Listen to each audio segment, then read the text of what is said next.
Hello, everybody, and welcome to Highway of the Hidden. I'm your host, Colder Bear. So tonight's episode, we're going to be covering the Werewolf Trials of Europe, and it's pretty interesting. So I did a lot of research on this, and I'll be reading from my notes. Also, viewer discretion is advised, or listener discretion. It does get very gory. So let's start. The Werewolf Trials. Before America had its witch trials, Europe had werewolf trials. Some 200 years ago, before the witch trials in Salem, Mass., courts in Europe were convicting men and some women of transforming into werewolves and mutilating and eating children. The punishments were sometimes as gruesome as the alleged crimes.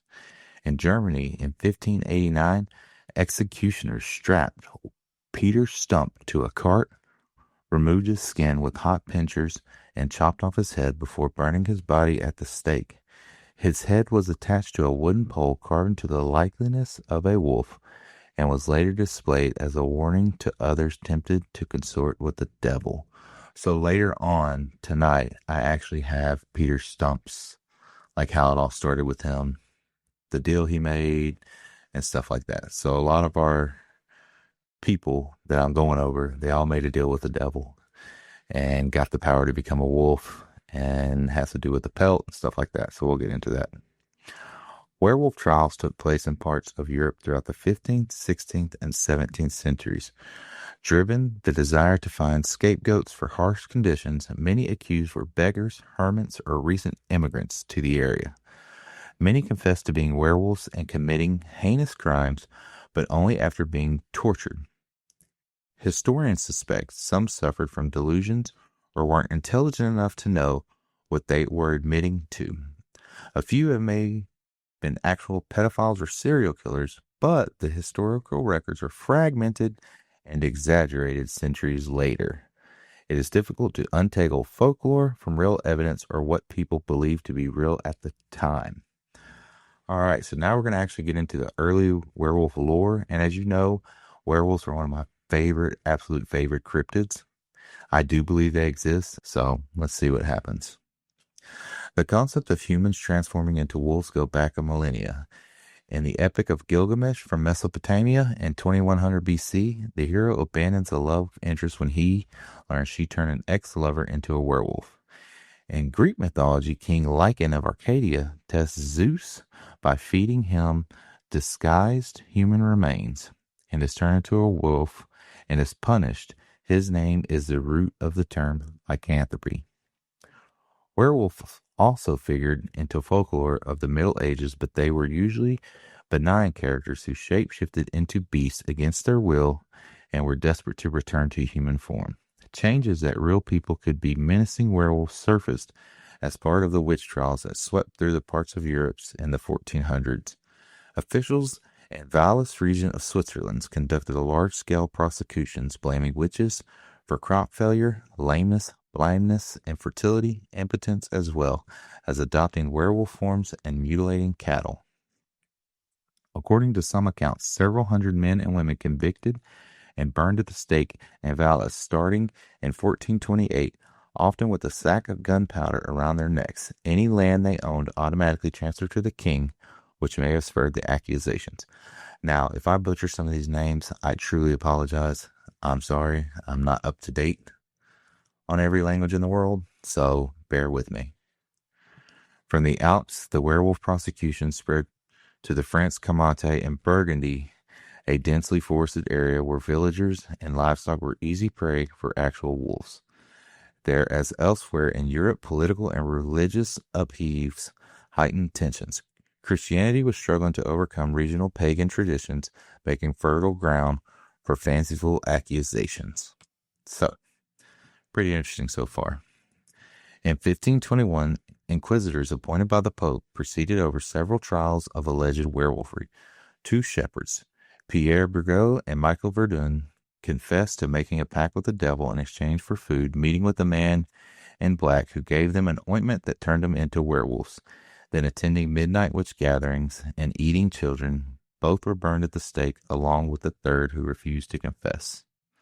Subsequent werewolf trials often featured similar details: men in black, a magic Slav, belts or skins that turn the accused into wolves attending witch ceremonies late at night and going on bloodthirsty rampages. Supposed eyewitness testified to seeing huge glowing eyes and long pointed teeth and beasts running with superhuman speed.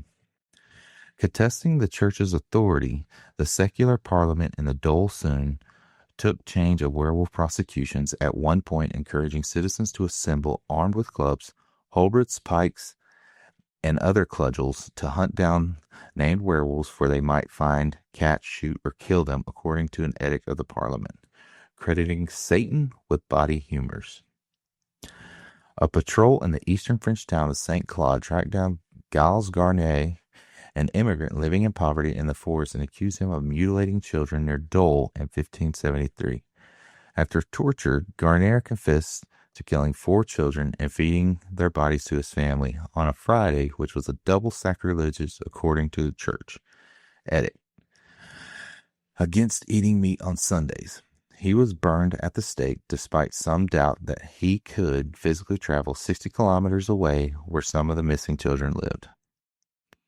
The werewolf trials continued sporadically into the 17th century in Germany, the Netherlands, and Eastern Europe, particularly in isolated rural areas, but gradually the educated and elite stopped believing in the devil or animal transformation. In 1692, in Livonia, Sweden, an 80-year-old man named Dice was laughed out of court when he professed to being a werewolf and entering hell 3 times to battle witches and devils to ensure a good harvest. He was later convicted of practicing folk magic, sentenced to flogging, and banished for life from Livonia. Now I'm going to cover the 3 stories and details of the little-known life and crime of the accused mentions of earlier Peter Stump, Pierre Burgot, Michael Verdun, and Gilles Garnier. We're going to start with Gilles Garnier. Same as the shampoo. He was a French serial killer, cannibal, and a hermit convicted of being a werewolf for a murder of at least 4 children, already known locally as the Hermit of Saint Bonnet. He was dubbed the Werewolf of Dole. He was a reclusive hermit living in an area commonly called Saint Bonnet outside of Amagus in the county of Burgenheim, and had previously notched for trespassing disputes with the townsfolk. He was purportedly a former resident of Lenoir, maybe the surrounding area, and had recently been married to his new wife, Apolline. With him being unaccustomed to feeding more than just himself, he found it difficult to provide for his wife and the children they had, causing discontent between the two. During this period, several children had went missing or were found dead, and the authorities of the Franche-Comté province issued an edict encouraging and allowing the people to apprehend and kill the murderer responsible. At the time, unsolved violent crimes were frequent attributed to werewolves. One evening, a group of workers traveling from a neighboring town came upon what some recognized as the hermit with the body of a dead child soon after he was arrested, and a confession was extracted through torture. So according to his testimony at trial, while he was in the forest hunting one night, trying to find food for himself and his wife, a specter appeared to him, offering to ease his troubles, and gave him an ointment that would allow him to change into the form of a wolf, making it easier to hunt. Garnier confessed to having stalked and murdered at least 4 children between the ages of 9 and 12. The year that the murders took place are contradicting, giving either 1572 or 1573 his execution date of 18 January 1574. So when he was executed a year after he was caught. He ate most of his victims and viciously murdered them. One of his victims, a boy, was torn in half with a bite taken out of his belly. Garnier was found guilty of his crimes of lycanthropy and witchcraft and burned at the stake on January 18th, 1574. Even though he was burned at the stake, his trial was done by the secular authorities and not judged by the Inquisition, as superstition was not judged by the Inquisition. More than 50 witnesses deposed that he had attacked and killed children in the fields and the vineyards, devoting their raw flesh. He was seen sometimes in both wolf and human form when he was committing the attacks. And now we're going to get into Pierre Burgot and Michael Verdun. Like I said, I apologize if I butcher the names. Among the first French werewolf trials that became known was the one which about Pierre Burgot and Michael Verdun, two farmers who were put to trial in 1521. The Burgot story was a strange 19 years earlier. He had been out with his sheep when a hard storm came, and men on horses dressed in black and sitting on the back of horses with eyes of fire and hooves of smoke. One of them asked what's going on. Burgot told them about the sheep that had ran away, and he was frightened that they should become victims to the wolves. The stranger told him not to worry, and that if Burgot agreed to serve him and see him as Lord, and renounce God in return, he would protect the sheep for the coming days, years, while also giving him riches beyond his wildest dreams. Burgot accepted the proposal and said that he would meet the stranger, who called himself Moyet. When the meeting occurred, Moyet presented the full condition of the agreement. Burgot shouldn't do anything else other than reject God, the paradise, his baptism, and his confirmation. Burgot accepted these terms and also swore not to join the divine services or use holy water when he kissed Moyet's hand. While the years passed, Burgot got less willing to obey Moyet, and because of this, he was taken care of by Michael Verdun, who demanded that he should take his clothes off and use a magic ointment, which soon gave the wanted effect and convinced Burgot that he had been transformed into a wolf. He was amazed to see his arms and legs get hairy, his hands and feet changing to paws. Verdun used the ointment as well, and they changed shape together and tormented and ravaged the town as werewolves. They attacked a 7-year-old boy, tore him to pieces, killed a woman picking peas, killed and ate a 4-year-old girl. Thirst got bigger and bigger to the point where they began to lick up the blood off the ground from the victims. The trial against Burgot and Verdun was held by Martyr Jean Baudin, prior at Dominican convent, and the Polygamy of France convent, and a big audience came to see it. The so-called werewolves were sentenced to death, and the pictures of them were hung up in the church as a reminder to everyone which evil deeds the man can make under the influence of the devil. So here's a bonus about a child that I found that they believe turned into a werewolf as well. And put this in before we get to Peter. This is about Jean Grenier from Aquitaine, who was about 13 or 14 years old when he got arrested in 1603. Even though he was physically immature and mentally handicapped, he was still said to be guilty to the fact that other children had disappeared, among them an infant. When he finally got arrested, Grenier, who is said to have eaten about 50 youths, had a remarkable story to tell. He said that he was the son of a priest, but was truly the son to a day worker who beat him. So he ran away from home to get away from his father.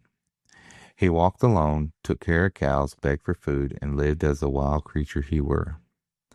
One night, another boy named Pierre La Tillehare brought him into the deep forest and introduced him to the forest master, a tall, dark man in black, sitting on top of a horse, very much like the one described in Burgot's story. During the second meeting, the boys Grenier and Tillehare committed themselves to the forest master and subjected a sort of labeling where the master carved a sign into their thighs with a sharp thumbnail to celebrate the slavery. He drank wine with them and gave them both wolfskins, and then told them to always use the ointment before they put the wolfskins on if they wanted the skins to work as they should. So considering Grenier's age when he was caught and his limited capacity, the judge decided that he should be held in a convent for the rest of his life. 7 years later, when a man called Pierre de Lancre visited him, he recalled what Grenier looked like. He said he had black burning eyes and was very thin. His hands looked like claws with bended nails. His teeth were long, similar to a wolf's. Grenier liked to hear about wolves and imitated them often, walking on his hands and knees. During his first time at the convent, he refused to eat regular food, so he lived on waste. A year after Lancre's visit, the poor boy died and was always remembered in the werewolf history as the boy werewolf. So now we're going to get into Peter Stump. So Peter Stump. This is what I could find on Peter Stump. It was written in a pamphlet, so it sounds kind of weird and translated from Dutch and then translated in English in like a long time ago. I'm not really sure the year, so bear with me. In the lands of Bedburg, Germany, there lived a man named Peter Stump, a farmer of good wealth and reputation.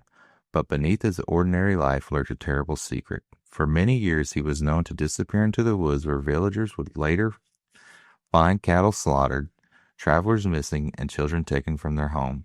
Fear and terror spread across the land as people spoke of a monstrous wolf that prowled at night, leaving nothing but blood and bone in its wake. Peter Stump, seduced by the devil's temptations, both gave his soul and body to dark forces in return. He received a magical belt. When he fastened it around, he was transformed into a ravenous, bloodthirsty werewolf. And while in this form, he roamed the countryside, and his hunger insatiable, he killed livestock, feasted on the flesh of innocent men and women, and devoured children for 25 years. His reign of terror continued for him, with no one able to stop him. So now we're going to get into his crimes. With the devil's power at his side, Stump committed acts so vile they defied belief. He hunted men as one hunts deer, ripping them apart with his teeth and claws. No one was safe, not even his own family. It was whispered that he had an unholy relationship with his own daughter, whom he fathered through sin. Even worse, the devil granted a succubus, a demon in the form of a woman, with whom he committed unspeakable acts. In his bloodlust, he once captured a young boy and girl, leading them into the woods, and he killed the boy first, breaking his neck with his bare hands, then feasted on his raw flesh. As the girl screamed in horror, he tore her apart as well, drinking her warm blood. So after he was captured, this is his confession. The people of Bedburg, desperate to end the terror, gathered together with dogs armed men. They hunted the monstrous wolf through the forest, surrounding him in the fields. As they closed in, the beast vanished before their eyes, and in his place stood Peter Stump. Taken in chains, he was brought to trial, where he confessed freely. Without remorse, he admitted to all his crime. So this is the execution of Peter Stump. On October 31st, 1589, Peter Stump was sentenced to death. His punishment was as terrible as his crimes. First, he was tied to a great-breaking wheel, where his flesh was torn from his body with red-hot pincers in 10 different places. Then his arms and legs were broken with a heavy axe to ensure he could never rise again. Finally beheaded, his body burned to ashes. His daughter and mistress, accused of sharing in his wickedness, also executed and thrown into the flames. So the Peter Stump one is written very weird, but it was written by the church back then in 1590. So that's why it's read weird. I didn't write it that way, so that's why it sounds like that. But yeah, so they all seem to have made a deal with the same kind of devil, like to, I guess, get this werewolf power to basically hunt down women and children and men and whoever was in the way at night. And what are your thoughts on that? Do you think people can really transform into wolves? Or do you think it's more just a mental thing and that people have just always been sick and they just serial killers? Who knows? I forget which one of the men it is. I want to say it's Giles Garner. And if you remember the movie Underworld, if you've seen it, when the vampires take the Lycan into trial and he turns into a wolf and jumps out the roof. So supposedly that happened in real life.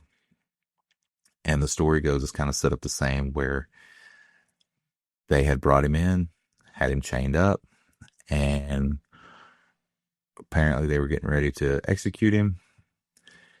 And he just, the full moon came out and he blew out the roof, took off and never found him. And then they made up that they actually killed him, and they never did. There's a lot more people that were on trial, obviously, for werewolves, but these were like the most famous ones. There's not very many werewolf stories. They're more dogman related nowadays. So it's very hard to find actual werewolf encounters. So if you have any, reach out to me. I'd love to have you on the show. I'd love to hear them. If you know any more about the trials or any more werewolf history, reach out to me. I got a lot of this from different books that I've read. Like I said, it's one of my favorite cryptid subjects is werewolves. So that's it for tonight, folks. It's a very short episode, I know, but that's what it is. So if you'd like to be on the show, shoot me an email. My email address is polarbear, hoth@gmail.com. You can reach out to me on the socials at TikTok or Instagram, polarbear, HOTH. Also, the Facebook page is officially up, Highway of the Hidden. Go check it out. Give us a like, and you can message us on there, and we'll reach out to you. Thank you. Have a great night, everybody.